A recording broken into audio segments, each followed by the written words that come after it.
This is a Renault Clio MK2. Today, I'll show you how to diagnose and replace the crankshaft position sensor. I'm using a launch diagnostic tool for this, which I'll feature in an upcoming video. The location of the OBD2 connector is shown on the screen.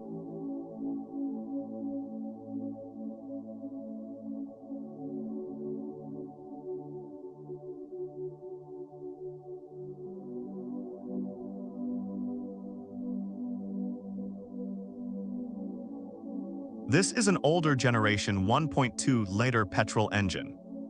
The symptoms of a bad crankshaft position sensor include a complete no-start condition, the engine stalling once it warms up, or subtle engine sputtering while driving.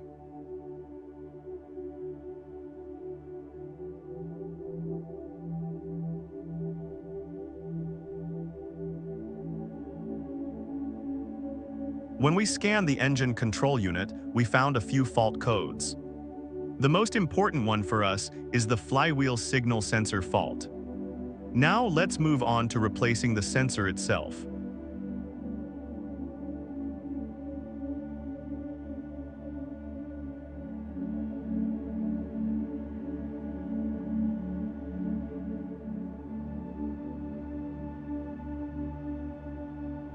The sensor is located on the right side of the engine, right where the engine meets the transmission. It's held in place by 2 bolts and a single electrical connector.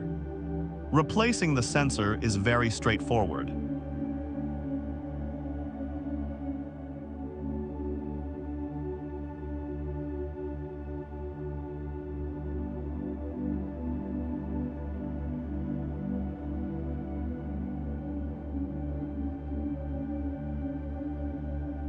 If you enjoyed this video or found it helpful, don't forget to leave a like and subscribe to the channel for more content like this.